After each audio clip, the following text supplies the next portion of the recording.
Ladies, gentlemen, boys, girls, what the fuck is up? The Commie Ketchup is up in this motherfucker.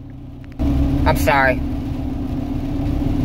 I really need to watch my fuck bombs, considering some fuck commented on my shit and said I have a foul mouth.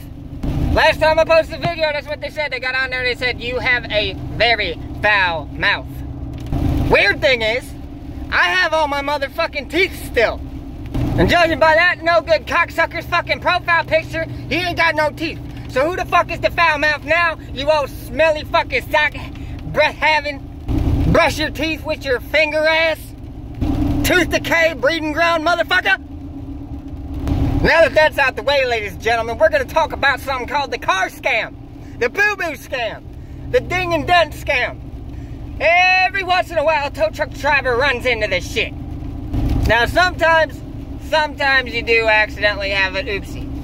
I've had oopsies, everyone's had oopsies, but it's when you don't have an oopsie and someone tries to convince you that you caused an oopsie. Other night, probably a week or two ago, I was gonna make a video about it earlier, but I just really ain't had the motivation or the time. But other night, I picked this lady up.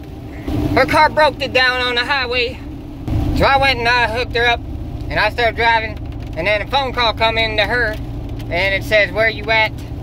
Sounded like she had somebody headed that direction, so I asked, would you like me to stop off at a gas station or something, one close to where he's at?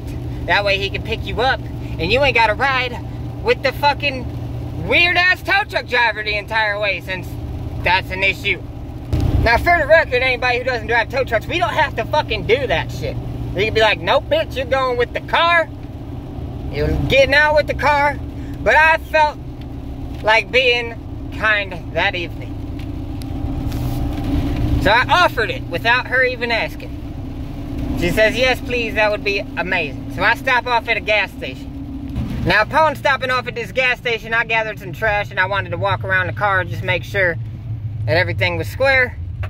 Wasn't nothing fucked up on it. Well, I get out the whip and I walk around. And this guy, it looks like she does nose fuck the goddamn curb. Possibly hopped a parking stopper and drove all the way over it, ripping the rear bumper to fucking pieces. And then possibly jumped a previously deceased deer, and it took her muffler away from her. So anyways, about 45 minutes goes by, and this fella shows up to pick her up because apparently he passed the exit. It's fine, it wasn't in no hurry, it was the last one I had all night. But he picks her up, and I get on the road, and I get to where it's going, driving about 30 miles or so.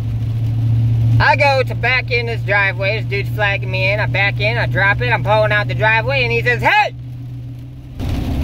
So being the professional I am, I stopped to see what his concern was. And he walks up to me and says, you don't by chance know how that side got fucked up, do you? Okay. That's the kind of person you are. No, sir, I don't. Because I got out of the vehicular, I walked around the vehicular, and it looks like she done been bouncing off shit like a fucking ping, like one of them, pinball games. The front bumper's fucked up, you got a dent in the door, scratches in the door when I was waiting on your ass for 45 fucking minutes, trying to be a nice guy. I took a little peeky-poo, just in case, because I noticed when I was hooking it up, that it did have a little bit of damage. I just want to make sure that I covered all my bases and seen everything that was damaged. Because I didn't expect you to do this, but I know some people do this. But no, sir, it was not me. It seems like she may have had a boo-boo and I wanted to tell you about it because you would scream at her as if you just screamed at me. So take your ass on inside and go jump her shit because it wasn't me. I know it wasn't me. If I had hit something while I was driving, considering I seen it at the gas station. I picked up the car and your wife. I drove to the gas station. She probably would have told you if I'd have fucking drilled into something or hit something on the fucking way, I'd imagine, because you guys had about a 45-minute car ride after you picked her up. But no, she didn't. You know why? Because it wasn't me, motherfucker. Eat a dick, you scamming little cunt. I didn't say none of that. I said no, sir. But in my head, I was like, fuck you, motherfucker. So yeah, That's something tow truck drivers deal with. People, don't pull that shit. We're coming to help you. Don't be a fucking prick. I understand sometimes it does happen. Sometimes it is the tow truck driver's fault. But do not knowingly try to accuse somebody of something you know they didn't do. Because that's fucking garbage and that makes you a shitty person. Alrighty? Commie catcher out this motherfucker. I love you. Bye-bye.